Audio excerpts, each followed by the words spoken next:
Pada seri kepemimpinan kali ini, kita akan membahas tentang authentic leadership.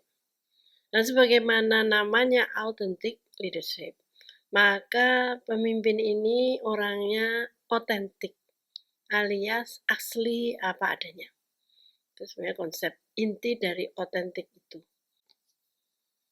Seorang pemimpin otentik itu mengetahui kekuatan dan kelemahan mereka dan sangat sadar akan diri mereka, terbuka menunjukkan emosi dan diri mereka yang sebenarnya kepada pengikut mereka. Jadi intinya apa adanya, tidak berpura-pura ya. Kemudian bersemangat mempertimbangkan perspektif dan pandangan orang lain. Jadi dia ini suka mendengarkan, suka menerima masukan, itu senang dia. Dan secara konsisten berperilaku sesuai dengan standar dan nilai moral. Jadi dia ini orangnya punya nilai-nilai moral yang baik, ya, dan konsisten dia di dalam menjalankannya dan bertindak seperti yang mereka katakan, atau juga berarti dia ini tidak munafik. Jadi kurang lebih seperti itulah pemimpin otentik itu, tidak pernah berpura-pura, apalagi jaim ya, yang dibikin-bikin, yang sok keren, yang bersandiwara, itu dia bukan jenis yang seperti itu. Dan dia tidak menjaga jarak, sombong dengan bawahannya, tidak. Dia dekat dengan bawahan, senang mendengarkan pendapat dan masukan dari bawahannya. Kemudian juga dia ini memiliki nilai-nilai moral yang tinggi, dan dia juga menjalankan apa yang dia yakini dari nilai-nilai moral yang tinggi itu. Nah, ada 4 dimensi dari kepemimpinan otentik. Adapun dimensi yang pertama adalah kesadaran diri. Dimensi ini mengacu pada introspeksi diri, kemampuan untuk menilai kekuatan dan keterbatasan diri yang mengarah pada pengembangan hubungan yang lebih jujur dengan orang lain.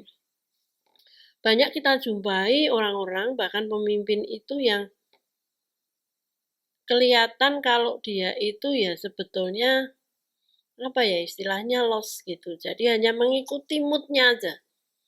Kalau udah gitu tuh ya biasanya jenis-jenis itu ya anak buahnya sudah punya kode-kode, oh ini lagi marah-marah ya, lagi emosinya lagi tinggi, dan dalam memimpin tuh dia hanya mengikuti moodnya saja, dan dia jadi moody itu dia sendiri juga nggak tahu kenapa kok moody gitu.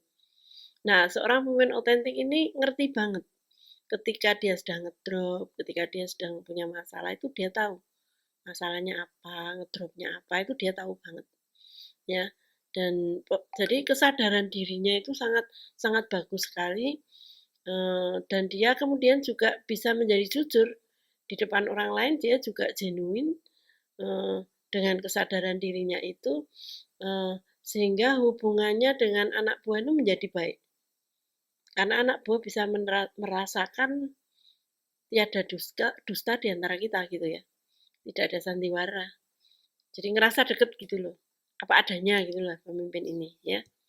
Nah, ini yang pertama. Kemudian yang kedua adalah dimensi transparansi relasional. Ya, ini kemampuan menunjukkan jati diri saat berinteraksi dengan bawahannya.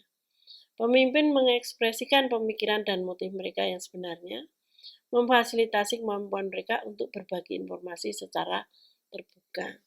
Jadi openness-nya loh, keterbukaannya ini loh yang mengesankan dari seorang pemimpin otentik ini ya. Jati dirinya kelihatan, interaksinya itu pure gitu ya, interaksinya itu clear gitu ya, clear, dan tidak ada tedeng-aling-aling, betul-betul menjadi dirinya sendiri. Nah, adapun dimensi yang ketiga adalah perspektif moral yang terinternalisasi. Tindakan pemimpin otentik dipandu oleh kompas moral mereka yang didasarkan pada integritas mereka dan rasa etika yang kuat yang mengacu pada perspektif moral yang diinternalisasi. Menjadi pemimpin sejati membutuhkan kebajikan integritas. Pemimpin mengandalkan moral, nilai, dan standar mereka sendiri untuk mendorong tindakan mereka terlepas dari tekanan eksternal. Jadi memang pemimpin ini standar moralnya tinggi dan menegakkan standar moral itu. Waktu membaca teori ini ya saya sempat berpikir apa bisa ya. Karena kan seorang pemimpin ya itu kan biasanya juga harus bisa apa ya memfasilitasi lingkungannya. Kalau dia bekerja di lingkungan yang banyak orang korupsi gitu ya, mayoritas budayanya itu korupsi, mayoritas budayanya nyolong, itu apa bisa dia itu melepaskan diri dari lingkungan eksternalnya itu dan menegakkan nilai-nilai moralnya tadi. Kalau tidak kemudian dia itu disingkirkan dari organisasi itu ya. Ini masih tanya pertanyaan besar ya, dan ini patut patut bisa kita bahas kalau Anda tertarik. Apa kira-kira mungkin seorang pemimpin otentik ini, apalagi kalau di Indonesia ya, kemudian memimpin di organisasi publik atau pemerintahan gitu ya. Nah ini saya bukan melakukan judgement terhadap orang-orang di pemerintahan maupun di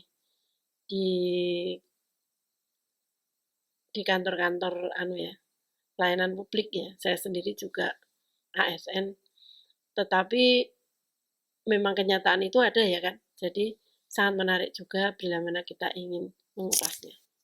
Nah, kemudian dimensi berikutnya adalah yang terakhir yaitu pemrosesan yang seimbang. Jadi dia memproses informasi dengan cara yang tidak bias, mempertimbangkan dan menganalisis semua fakta yang relevan secara objektif sebelum membuat keputusan. Jadi dia ini benar-benar memang ya tidak pernah terbawa mood. Jadi tidak asal-asalan ya kan. Dengar kayak gini langsung terpengaruh, dengar kayak gitu terpengaruh. Ini bahaya sekali pemimpin seperti ini ya. Nah, pemimpin otentik ini tidak. Dia betul-betul hati-hati dan sangat mengandalkan data ya, tidak asal-asalan, dan keputusan-keputusannya tentu saja menjadi keputusan-keputusan yang baik. Nah, demikian sekilas tentang authentic leadership. Semoga bermanfaat.